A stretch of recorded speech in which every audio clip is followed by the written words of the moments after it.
Halo teman-teman, Assalamualaikum warahmatullahi wabarakatuh. Perkenalkan, saya Risa Hentikasari dari Program Studi Manajemen Kelas I Angkatan 2022. Video ini dibuat untuk memenuhi tugas dari mata kuliah Manajemen Komunikasi dan Negosiasi.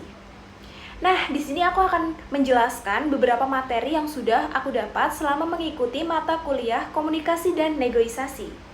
Nah, oke teman-teman, di dalam video ini aku akan menjelaskan 4 pokok pembahasan. Apa saja? Yaitu yang pertama, apa sih itu teori SR? Dan yang kedua, teori representasi aktif itu apa? Yang ketiga, apa saja teori 3V dari Albert Marhabian? Dan yang keempat, apa saja 4 teknik influencing skill? Oke teman-teman, kita langsung aja ke pembahasan yang pertama, yaitu apa sih teori SR? Mungkin di sini banyak ya teman-teman yang belum tahu teori SR dalam komunikasi itu apa sih. Aku nggak ngerti nih apa sih artinya gitu. Nah, di sini aku bakal ngejelasin. Jadi teman-teman, teori SR merupakan model komunikasi paling sederhana. Model ini menunjukkan bahwa komunikasi merupakan proses aksi dan reaksi. Artinya apa? Artinya model ini mengasumsikan bahwa kata-kata verbal, isyarat nonverbal, simbol-simbol tertentu itu akan merangsang orang lain untuk memberikan respon dengan cara tertentu. Jadi teman-teman, di dalam teori SR ini memuat 3 unsur, yaitu yang pertama ada pesan atau stimulus, yang kedua komunikan, dan efek atau respon. Pesan atau stimulus ini menjadi unsur yang paling penting dalam komunikasi. Hal ini dikarenakan pokok bahasa yang ingin disampaikan oleh komunikator kepada komunikan dalam komunikasi publik. Sebuah pesan ini sangat berperan penting. Tanpa adanya pesan, komunikasi tidak akan berjalan dengan baik. Lalu selanjutnya komunikan. Nah, komunikan ini merupakan elemen yang menerima stimulus atau pesan yang diberikan oleh komunikator. Sikap komunikan dalam menyikapi stimulus atau pesan yang diterima akan berbeda-beda, tergantung pribadi yang menerima bentuk stimulus atau pesan tersebut. Lalu selanjutnya, efek atau respon. Ini merupakan tanggapan yang diberikan oleh komunikan terhadap pesan yang diterima. Jadi, ketika teman-teman memberikan respon kepada orang yang memberikan kita informasi, nah itu disebut dengan efek atau respon. Kita langsung aja ke pembahasan yang nomor 2. Apa sih itu teori resepsi aktif? Nah, mungkin di sini juga banyak dari teman-teman yang nggak tahu apa sih teori resepsi aktif dalam komunikasi itu. Jadi teman-teman, teori resepsi aktif dalam komunikasi adalah teori yang menjelaskan bahwa khalayak atau penerima pesan itu berperan aktif dalam mengolah makna pesan yang diterima. Teori ini berbeda dengan pandangan lama yang memposisikan khalayak sebagai kelompok sosial yang pasif, menerima begitu saja informasi dari media massa dan tidak ada proses pemaknaan atas pesan yang diperolehnya.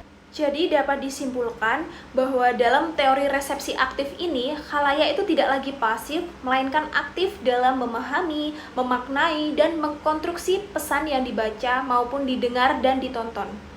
Oleh karena itu, kebenaran sebuah pesan menjadi hak tunggal variatif dan subjektif. Nah, oke teman-teman, jadi itu merupakan pembahasan dan penjelasan teori resepsi aktif dalam komunikasi.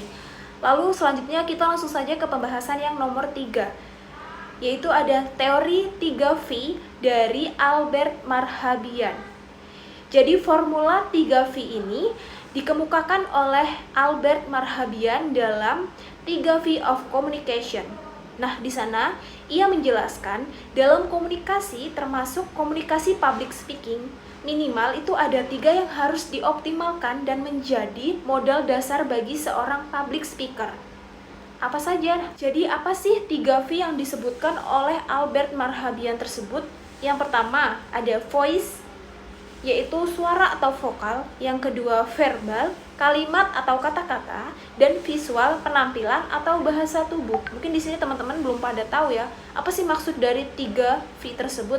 Nah, di sini aku bakal menjelaskan nih, apa sih maksud dari voice, verbal, visual tersebut. Nah, yang pertama vokal, di mana vokal ini memiliki persentase 38%.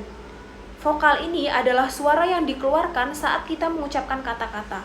Secara bahasa, vokal artinya mengenai suara, bunyi bahasa, serta berani mengemukakan pendapat dan berani bersuara. Contohnya seperti mengkritik atau sebagaimananya orang pembicara harus menerapkan teknik vokal sebagai berikut. Dalam vokal terdapat beberapa unsur yang harus kalian pahami ya teman-teman.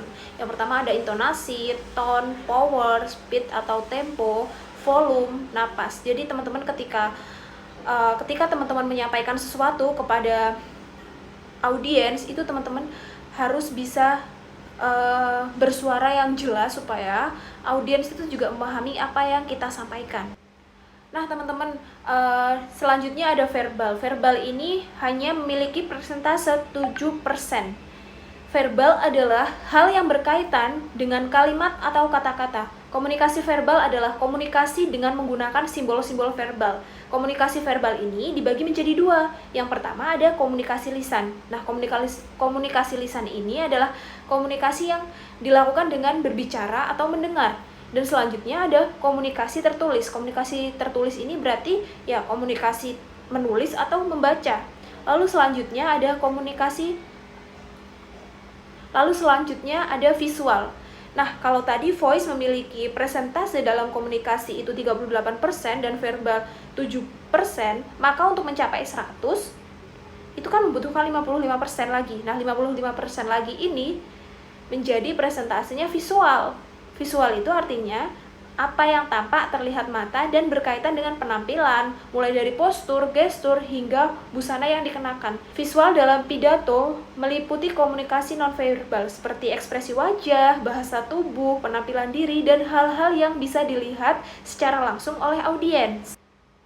Oke, jadi itu tadi penjelasan tentang 3V teori dari Albert Marhabian. Selanjutnya kita akan membahas pembahasan yang keempat, yaitu apa itu 4 teknik influencing skill.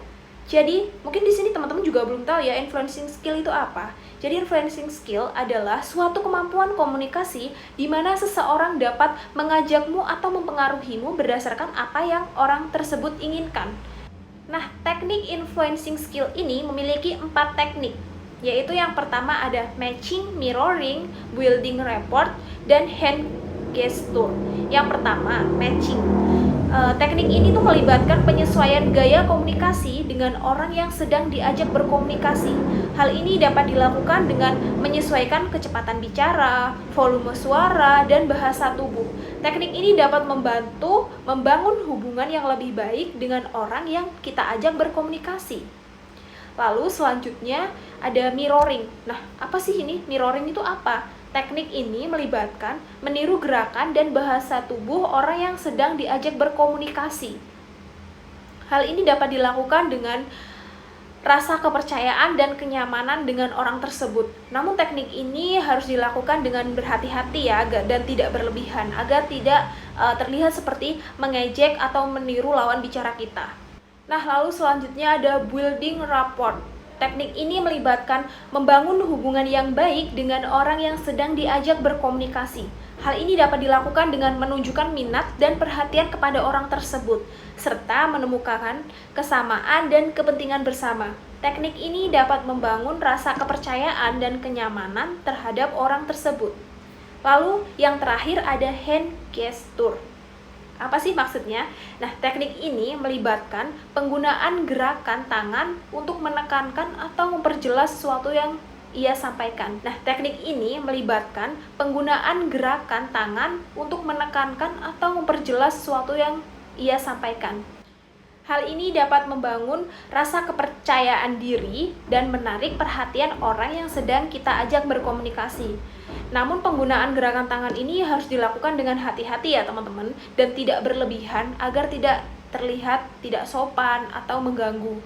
Keempat, teknik influencing skill ini dapat membantu memengaruhi orang lain dalam berkomunikasi dengan lebih efektif dan membangun hubungan yang lebih baik dengan orang yang sedang diajak berkomunikasi. Oke teman-teman, itu tadi pembahasan tentang materi komunikasi dan negosiasi dari aku. Apabila ada salahnya, aku mohon maaf yang sebesar-besarnya. Aku akhiri, wassalamualaikum warahmatullahi wabarakatuh. Bye guys.